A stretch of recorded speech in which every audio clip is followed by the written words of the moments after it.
भक्तगणों, आज आपको भगवद गीता में 8वां अध्याय का शेष भाग हिंदी में सुनाऊंगा। आप इसको ध्यान से सुनें और इस चैनल को लाइक करें, सब्सक्राइब जरूर करें। सुनिए, पूर्व जन्म क्या है और उससे दुखों का घर तथा आशा सवत क्षणभंगुर किस लिए बतलाया गया है।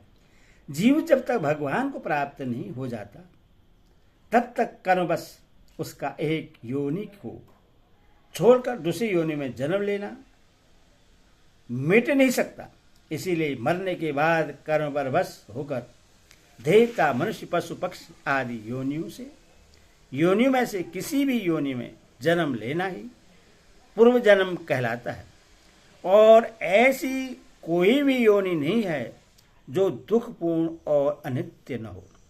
जीवन की अनित्यता का प्रमाण तो मृत्यु है ही, परंतु जीवन में जिन वस्तुओं से संयोग होता है उनमें भी कोई वस्तु ऐसी नहीं है जो सदा एक सी रहने वाली हो और जिससे सदा संयोग बना रहे। जो वस्तु आज सुख देने वाली प्रतीत होती है, कल उसी का रूपांतर हो जाने पर अथवा उसके संबंध में अपना भाव बदल जाने पर वह दुखप्रद हो जाती है।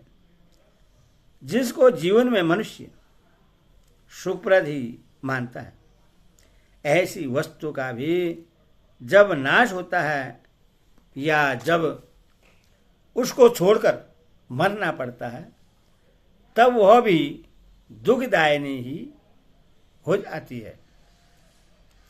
इसके साथ साथ प्रत्येक वस्तु या स्थिति में कमी का बोध और उसके विनाश की आशंका तो सदा दुख देने वाली होती ही है।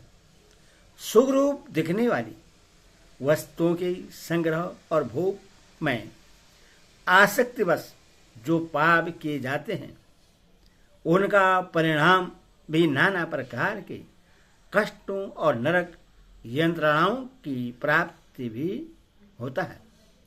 इस प्रकार पूर्व जन्म में गर्भ से लेकर मृत्यु पर्यंत दुख ही दुख होने के कारण उससे दुखों का घर कहा गया है। और किसी भी योनि का तथा उस योनि में प्राप्त भोगों का संयोग सदा न रहने वाला होने से उससे आशाश्वत क्षणभंगुर बतलाया गया है। उपयुक्त महात्मा पुरुषों का पूर्व जन्म क्यों नहीं होता? इसलिए नहीं होता कि उन अन्य प्रेमी भक्तों को भगवान की प्राप्ति हो जाती है। यह नियम है कि एक बार जिसको समस्त सुखों के अनंत सागर, सबके परमाधार, परम आश्रय, परमात्मा, परम पुरुष भगवान की प्राप्ति हो जाती है, उसका फिर कभी किसी भी परिस्थिति में भगवान से वियोग नहीं होता। इसीलिए भगवत प्राप्ति हो जाने के बाद फिर से संसार में जन्म नहीं लेना पड़ता, ऐसा कहा गया है। भगवत प्राप्त महात्मा पुरुषों का जन्म पूर्व जन्म नहीं होता। इस कथन से यह प्रकट होता है कि दूसरे जीवों का पूर्व जन्म होता है। अतः यहाँ यह जानने की इच्छा होती है कि किस लोक तक पहुंचे हुए जीवों को वापस लौटना पड़ता है। इस पर भगवान कहते हैं, हे अर्जुन, ब्रह्मलोक पर्यंत सब लोग पुनरावर्ती हैं, परंतु हे कुंती पुत्र, मुझको प्राप्त होकर पूरा जन्म नहीं होता, क्योंकि मैं कालातीत हूं और ये सब ब्रह्मादि के लोग काल के द्वारा सीमित होने से अनित्य है। यहाँ ब्रह्मलोक शब्द किस लोक का वाचक है? अव्यव के प्रयोग का क्या अभिप्राय है और लोकापत्य से किन किन लोगों का लक्ष्य है?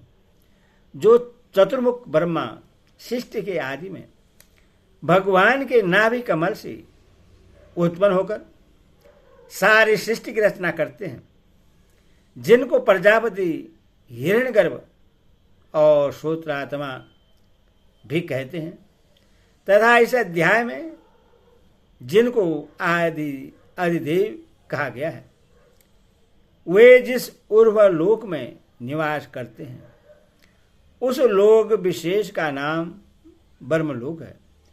और लोक पद से भिन्न भिन्न लोकपालों के स्थान विशेष भूह भूह स्व आदि समस्त लोगों का लक्ष्य है तथा अव्यव के प्रयोग से उपयुक्त ब्रह्मलोक के सहित उससे नीचे के जितने भी विभिन्न लोग हैं उन सबको ले लिया गया है।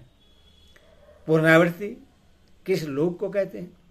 बार बार नष्ट होना और उत्पन्न होना, जिनका स्वभाव एवं जिनमें निवास करने वाले प्राणियों का मुक्त होना निश्चित न हो, उन लोगों को पुनरावृत्ति कहते हैं। ब्रह्मलोक पर्यंत सब लोगों को पुनरावृत्ति बतलाया, परंतु वे पुनरावृत्ति कैसे हैं? इस जिज्ञासा पर अब भगवान ब्रह्मा के दिन रात की अवधि का वर्णन करके सब लोगों का अनंतता सिद्ध करते हैं। ब्रह्मा का जो एक दिन है उसको 1000 चतुर्युगी तक की अवधि और रात्रि को भी 1000 चतुर्युगी तक की अवधि वाली जो पुरुष तत्व से जानते हैं वे योगी जन काल के तत्व को जानने वाले हैं। सहस्त्रयुग शब्द कितने ही समय का वाचक है और उस समय को जो ब्रह्मा के दिन रात का परिमाण बतलाया गया है उसका क्या अभिप्राय है? यहाँ युग शब्द दिव्य युग का वाचक है जो सत्ययुग, त्रेता, द्वापर और कलयुग चारों युगों के समय को मिलाने पर होता है। यह देवताओं का युग है, इसीलिए इसको दिव्य युग कहते हैं। इस देवताओं के समय का परिमाण हमारे समय के परिमाण से 360 गुना अधिक माना जाता है। अर्थात हमारे एक वर्ष देवताओं का 24 घंटे का एक दिन रात, हमारे 30 वर्ष देवताओं का एक महीना और हमारे 360 वर्ष उनका एक दिव्य वर्ष होता है।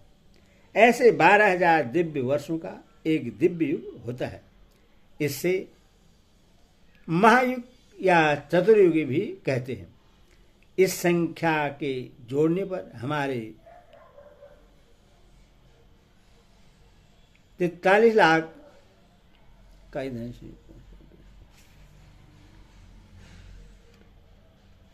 43 करोड़ 20 लाख वर्ष होते हैं।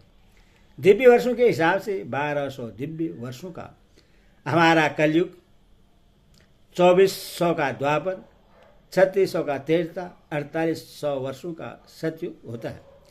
कुल मिलाकर 12,000 वर्ष होते हैं। यह एक दिव्य युग है।